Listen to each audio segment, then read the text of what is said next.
Halo sedulur semuanya, berjumpa kembali di channelnya Lilik Wiji tentunya. Oke, dalam video kali ini kita akan melanjutkan pembahasan tentang Undang-Undang Desa terbaru ya, atau Undang-Undang Desa nomor 3 tahun 2024.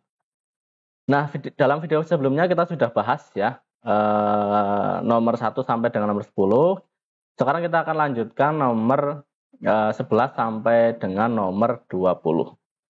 Ya, oke. Buat teman-teman yang belum menonton video sebelumnya, ya saya sarankan tonton dulu video sebelumnya ya, karena banyak soal-soal yang penting yang perlu teman-teman pelajari ya. Oke, ya.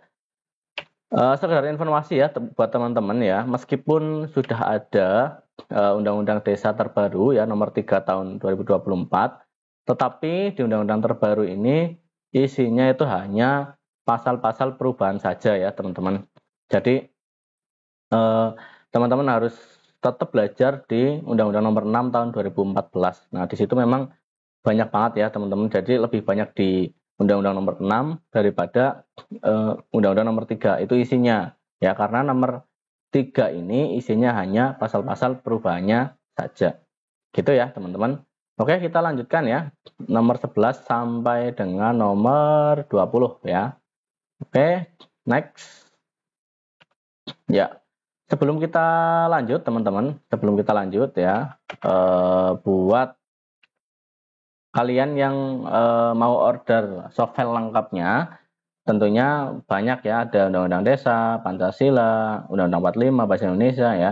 Silakan teman-teman bisa WA kita ya di sini ya, 0882 3307 3998. Nanti teman-teman bisa konsultasi dulu atau juga bisa langsung order ya.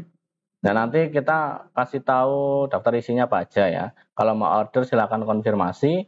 Kalau nggak order juga nggak masalah ya. Kita nggak pernah memaksa untuk order file gitu. Ya, oke. Ini sekedar berbagi info ya untuk mereka yang sudah lolos. Ini banyak banget ya, dari Kulon Progo ada, kemudian dari Cilacap. Kalau Cilacap kemarin alhamdulillah lumayan banyak ya. Kemarin baru ada ujian mungkin serentak sekecamatan ya. Nah, ini ada Kulon Progo, kemudian ada Tegal ya, itu ada di ini apa di bannernya ya di situ. Ya.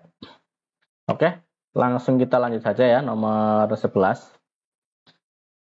Meningkatkan pelayanan publik bagi warga masyarakat desa guna mempercepat perwujudan kesejahteraan umum merupakan tujuan dari titik-titik. A. Kedudukan desa. B. Peraturan desa. C. Pengaturan desa. D. Pemerintahan desa. E. Penyelenggaraan desa. Jawabannya adalah yang C ya. Ini meningkatkan pelayanan publik bagi warga masyarakat desa guna mempercepat perwujudan kesejahteraan umum merupakan tujuan dari C. Pengaturan desa. Nah, ini teman-teman, pengaturan desa ini poinnya ada banyak ya. Ya mungkin ini dipilihkan yang mungkin yang tersulit ya. Itu kan karena ada banyak nih. Untuk pengaturan desa itu poin-poinnya ada banyak. Nah, jadi teman-teman perlu memperhatikan poin-poin ini ya. Nah, ini mungkin yang sering keluar gitu. Next, nomor 12. Meningkatkan ketahanan sosial budaya masyarakat desa guna mewujudkan masyarakat desa yang mampu memelihara kesatuan sosial sebagai bagian dari titik-titik. A. Ketahanan desa. B. Ketahanan daerah. C. Ketahanan nasional. D. Integrasi nasional. E. Integrasi desa. Jawabannya adalah yang C ya, bagian dari ketahanan nasional. Nah, ini teman-teman perlu hafalkan narasinya ya nih. Meningkatkan ketahanan sosial budaya masyarakat desa guna mewujudkan masyarakat desa yang mampu memelihara kesatuan sosial sebagai bagian dari, nah ini ada kata-kata desanya ya, sebagai bagian dari ketahanan nasional ya, yang C ya, bukan ketahanan desa tapi ketahanan nasional. Nah, ini teman-teman perlu diperhatikan. Lanjut nomor 13.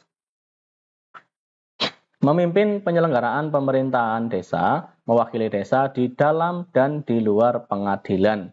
Menetapkan anggaran APBDes merupakan titik-titik. A. Hak kepala desa. B. Wewenang kepala desa. C. Tugas kepala desa. D. Fungsi kepala desa. E. Kewajiban kepala desa. Nah, ini teman-teman perlu perhatikan poin-poinnya juga ya. Di sini ada hak, wewenang, tugas, fungsi, kewajiban. Nah, ini beda-beda teman-teman. Jadi harus perhatikan soalnya. Nah, ini memimpin, kemudian mewakili di pengadilan, kemudian menetapkan APBDes. Nah, ini merupakan B ya, wewenang. Nah, ini kata kuncinya apa? Memimpin pemerintahan desa. Terus mewakili di pengadilan ya, kemudian menetapkan APBDes. Nah, itu wewenang kepala desa ya. Lanjut nomor 14.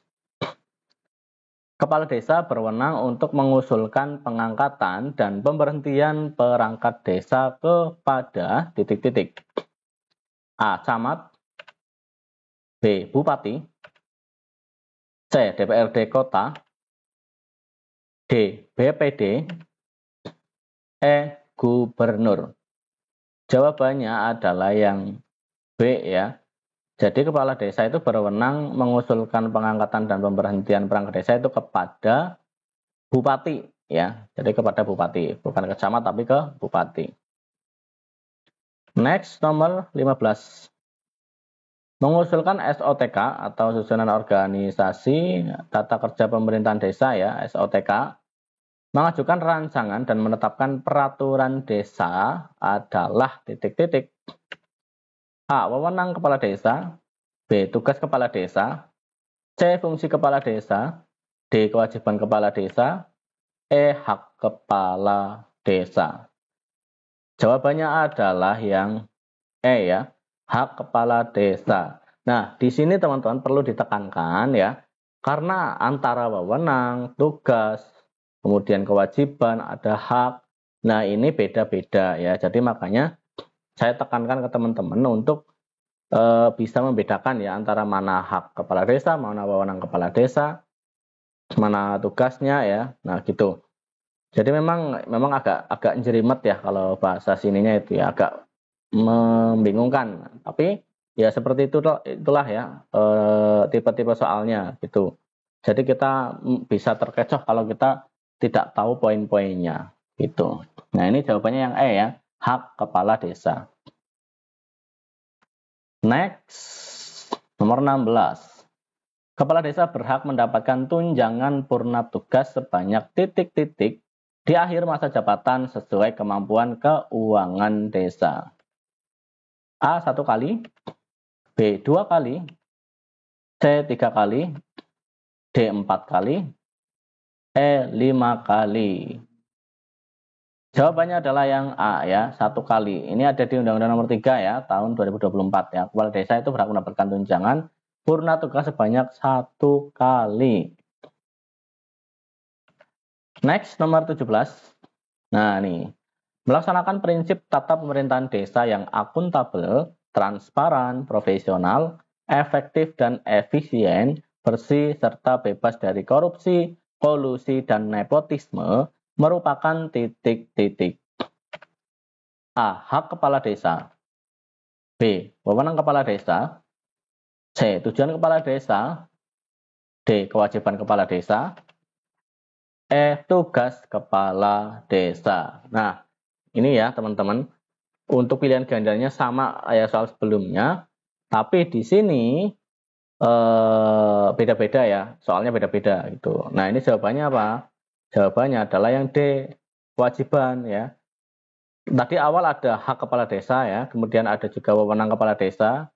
Nah, yang ini kewajiban kepala desa. Nah, ini teman-teman harus perhatikan perbedaannya ya. Mana yang kewajiban, mana yang hak, dan mana yang wewenang. Nah, ini soal-soalnya nih. Ada akuntabel, transparan, profesional, efektif, dan efisien. Nah, ini kata kuncinya ya, itu merupakan kewajiban kepala desa. Next, nomor 18. Dalam rangka meningkatkan kompetensi dan akuntabilitas kinerja pemerintah desa, maka perlu dilakukan titik-titik. A. Bimtek pemerintah desa. B. Evaluasi pemerintah desa. C. Penata laksanaan pemerintah desa. D. Penyelenggaraan pemerintahan desa. E. Penatausahaan pemerintah desa. Jawabannya adalah yang C ya. Dalam rangka meningkatkan kompetensi dan akuntabilitas kinerja, maka perlu dilakukan penata laksanaan pemerintah desa. Nah ini teman-teman ingat-ingat ya, jangan sampai lupa. Next, nomor 19. Anggota BPD merupakan wakil dari penduduk desa berdasarkan keterwakilan wilayah yang pengisiannya dilakukan secara demokratis dengan memperhatikan titik-titik keterwakilan perempuan. A 40%, B 20%, C 10%, D 30%, E 25%. Jawabannya adalah yang D ya. Jadi memperhatikan 30% keterwakilan perempuan. Nomor 20 ya. Nih. Mengajukan usul rancangan peraturan desa merupakan titik-titik. A. Hak BPD. B. Kewajiban BPD. C. Tugas BPD. D. Fungsi BPD. E. Wewenang BPD. Nah ini ya teman-teman, tadi kita bahas ada hak, ada kewajiban kepala desa. Sekarang nih ada lagi, ada hak BPD, tugas BPD, wewenang BPD ya. Nah ini ya. Nih, mengajukan usul rancangan peraturan desa ya, mengajukan usul rancangan peraturan desa merupakan haknya BPD ya, Badan Permusyawaratan Desa. Nah, ini teman-teman poin-poinnya perlu diperhatikan lagi ya. Kalau bisa diulang lagi ya, jangan hanya sekali belajarnya, tapi diulang-ulang gitu. Ya. Mungkin seperti itu untuk video kali ini ya, semoga bermanfaat untuk kita semua. Dan jangan lupa buat teman-teman yang mau order file ya, bisa WA di sini ya, 0882 3307 3998. Nah, buat teman-teman bisa juga ya private ujian komputer nanti lewat Zoom ya, nanti per pertemuan itu 1 jam ya. Di sini intinya kita saling membantu saja ya, kalau mau konsultasi via Zoom juga boleh. Nggak harus komputer ya, tapi kebanyakan memang komputer karena kalau di Zoom kan saya bisa share layar ya, jadi tutorial secara langsung lewat Zoom gitu ya. Seperti itu ya untuk video kali ini ya, buat teman-teman saya doakan semoga ujiannya lancar ya, diberikan kesehatan ya, kita harus jaga kesehatan sebelum ujian, dan semoga mendapatkan hasil yang baik, nilai tertinggi, dan bisa menggapai cita-cita jadi perangkat desa. Nah, seperti itu. Semoga diberkahi ya, tentunya ya, diberikan kesehatan ya. Ya mungkin hanya itu pertemuan kali ini. Silakan kalau mau order silakan langsung WA saja. Kita bisa sharing-sharing di WhatsApp ya. Terima kasih, semoga bermanfaat dan membantu dalam ujian. Sampai berjumpa kembali di video selanjutnya. Jangan ketinggalan ya materi selanjutnya. Dan yang belum nonton di video sebelumnya, silakan ditonton dulu biar nggak ketinggalan. Gitu ya, jangan lupa juga like, komen, dan juga subscribe. Komen yang kalau masih ada yang keliru ya, bisa komen. Atau masih ada yang bingung bisa komen ya. Kemudian subscribe biar nggak ketinggalan. Oke? Sampai berjumpa kembali di part selanjutnya. Wassalamualaikum warahmatullahi wabarakatuh. Bye-bye.